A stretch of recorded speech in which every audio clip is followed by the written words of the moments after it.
Please subscribe to 7 Media.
గండబలం గుండబలం గండన గండ జెండాడే ఉద్దండ సూర్యుడు అఖిలాండ బ్రహ్మాండ వీరుడు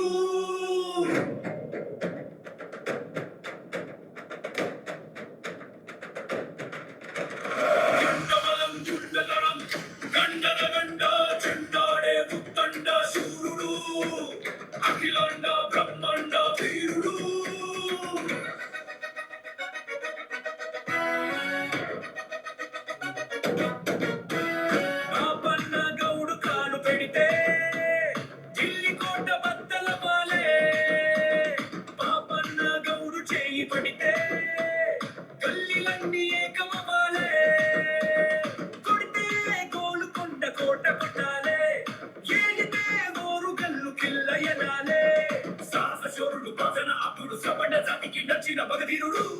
గ్రహచారం దశలు తిరిగే గోచారం దిశలు ఎరిగే నింగినేల దత్తరిల్లే అష్టదిక్కులు పిక్కటిల్లే మెరుగు వేగము పిడుగు శబ్దం తుఫాను తీవ్రం సుడిగలితం సముద్రించే సూర్యుడు శాంత సముద్రుడు తొలగించే శివుడు ఉగ్రనరసింహుడు గండబలం గుండెదళం గండర గండ చెండాడే ఉత్తండ సూర్యుడు అఖిలాండ బ్రహ్మాండ వీరుడు.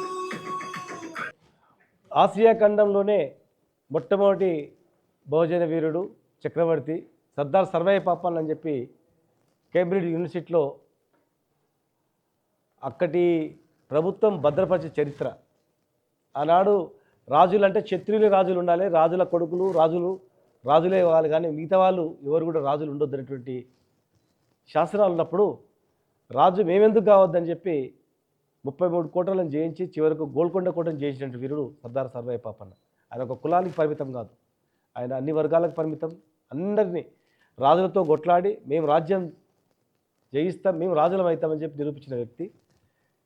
గొలుసుకట్ట చెరువులు కావచ్చు, ఇంకా అనేక రకాలుగా వ్యవసాయాన్ని అన్ని రంగాల్లో అభివృద్ధి చేసినటువంటి మహనీయుడు. మరి అలాంటి మహనీయుని యొక్క చరిత్రను కేంబ్రిడ్జ్ యూనివర్సిటీ నుంచి ఆంధ్రప్రదేశ్కు మా పేరువారం జగన్నాథ్ గారు తీసుకురావడం, దాని తర్వాత మొత్తం అధ్యయనం చేసి అంత గొప్ప వీరుని కన్నా ఈ తెలంగాణ గడ్డ కదా అని చెప్పి తెలంగాణ గడ్డలో పుట్టినందుకు ఆయన చరిత్రను పెట్టి తీసుకురాలేదని చెప్పి మరి అంచెలంచెలుగా ఈరోజు మా ప్రభుత్వంలో కేసీఆర్ గారి ప్రభుత్వంలో నేను నా చేతుల మీదుగా సర్వయ్య పాపన్న జయంతి వర్ధంతి ఉత్సవాలను నేను జీవో ఇవ్వడం, సర్వయ్య పాపన్న విగ్రహాన్ని ట్యాంక్ బండ్ మీద పెట్టాలని చెప్పి ల్యాండ్ కేటాయించడం, నిధులు ఇవ్వడం, ఆ రోజు సర్వాయి పాపన్న కోటను మరమ్మతులు చేయడం, 4,500 ఎకరాల గ్రానైట్ను ఒకే ఒక్క రోజు ఇమ్మీడియట్గా ఆయన పరిపాలించిన ప్రాంతాన్ని ఆర్కియాలజీకి ఇవ్వడం, మరి అతని పేరు మీద 700 కోట్ల విలువైనటువంటి భూమి సర్వాయి పాపన్న గౌడ భవనానికి నిధులు కేటాయించుకోవడం, నీరా పాలసీని తీసుకురావడం, ప్లస్ బహుజనులకు ఒక గొప్ప స్ఫూర్తినిచ్చే విధంగా ఈరోజు మా ప్రభుత్వంలో అనేక కార్యక్రమాలు చేపట్టడం జరిగింది. మరి ఆయన చరిత్రను ఇంకా ఒక సినిమా రూపాలలో, పుస్తకాల రూపాల్లో ఇంకా ప్రజలకు తెలియజేయాల్సిన అవసరం ఉంది. మనిషినే పుట్టిన వారికి సామాన్యుడు కూడా రాజు కావచ్చు అనే ఒక ధైర్యం ఇచ్చేటువంటి గొప్ప చరిత్రను భావితరాలకు అందించాలని, మరి దీనికి మొదటి నుంచి ఎన్నో ప్రయత్నాలు చేస్తున్నటువంటి మా దర్శకుడు, మా పతాని రామకృష్ణ గారికి, రామకృష్ణ గౌడ్ గారికి, మరియు నిర్మాత మా వెంకటేష్ గారికి, మరి మీకు మనస్ఫూర్తిగా మీకు కృతజ్ఞతలు, ధన్యవాదాలు తెలియజేస్తున్నా. Thank you. ఇది గొప్పగా ఆడుతుందని చెప్పి నేను భావిస్తాను. Thank you. ఇప్పుడు అన్ని టీవీలు ఉన్నాయి కదా, అందరి ముందు చేస్తుంటే ఎందుకు? అన్ని టీవీలు, అన్ని పేపర్లు కూడా వస్తున్నాయి. 3 గంటల 7 నిమిషాలు అయిపోతుంది. బయట పెడతాం.